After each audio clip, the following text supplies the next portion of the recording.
This is Dr. Aegis. I'm sitting down with my good old friend, Mr. Marshall here, and Trisha, who works with us and now is a good friend. What happened recently? You had a stent? I had 3 stents put in. And why do you think you got stent? Because of my lifestyle. Well, Not eating properly, not exercising properly. I smoked for years. the last few months since we have met, and you've been walking, right? If I remember correctly, since November or December, you told me that even if it's snow and other thing outside, you're going to get your jacket on and walk. Right. And you did. Yes. Until about a month ago. Right. That's when you started having this lot of fatigue, mostly. Yeah. And some chest pain. And A lot of fatigue. a little bit of chest pain, a lot of fatigue. A lot of fatigue. And then we did the cardiac catheterization. Right. And then we found that you had a 99% blockage in one of the main artery. Mm-hmm. And you got 3 stents. Yes. And you feel good. I feel great. You feel great. I got more energy. I'm feeling better every day. So let me tell you why we are recording this thing. Okay. Everything we talked until today is perfect, right? Mm-hmm. It sounds like a happy ending to the story, Right. doesn't it? But Right. it will end happy only. It will end happy only if you take Plavix, the proper blood thinner, which you are required to take if you get a stent. If anybody gets a stent, they are required to take Plavix at least for a year, possibly longer. And you know how much your hospitalization cost? It's about 18,000. Oh, okay. Yeah, yeah. But it's a lot of money. Still a lot of money. Yeah, it's a lot of money. $18,000 is a lot of money. And now you're home. Tell me what's going on with the Plavix. I just told you the Plavix has to be taken. What's going on with Plavix? As far as Covering. I have no insurance that'll cover it. So, the Ingham Health Plan doesn't cover it. I certainly can't afford it. I'm unemployed right now, so I do can't. you know how much Plavix costs per month? $300 a month. You think we can afford it? Just Nobody can afford it. That's a pretty expensive medicine. Yes, it is. Now, tell me, you think your insurance, if they're willing to pay $18,000 for the stent, Mm-hmm. don't you think they would think that they should pay for the Plavix? I think it'd be a good idea. You know, he paid $18,000 for the stent procedure, and if the stent closes up suddenly with a clot, and if a heart attack starts, not only cardiac arrest can happen, but that will cost us at least $75,000. Mm-hmm. Because cardiac arrest and heart attack, when they go together, it's a lot of money.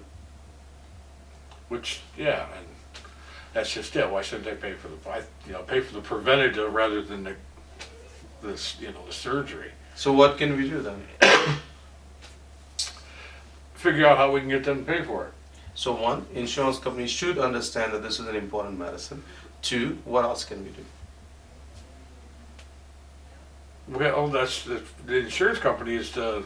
We need to do something to get the insurance companies to understand that they need to pay for this All right. medicines for people who can't afford it, or have some kind of program where there's, a partial pay even, or a small amount paid, or Yes. And Yeah. I think to me, a time comes when somehow we have to figure out that at least the people who can't absolutely afford it, they should we're in America, they should have some form of way of getting the pill. So either insurance company should cover you, or drug company should have some program, which fortunately Plavix has that program. So we're going to help you to fill out those forms, so the company can send you the free medicine. Company is nice enough to do it. that's good. And the last thing, I think we have to let Washington, Mr. Obama know that these things happen. They need to spend money where the prevention is. Because if they're going to pay for the stent, if they're going to pay for the open heart, why can't they pay for better medicines? Right. And they don't. And it's a prime example that he was able to go to hospital and get a procedure done, and no questions asked, period. And now he wants a medicine, and he has to go through like 1,000 questions and answers.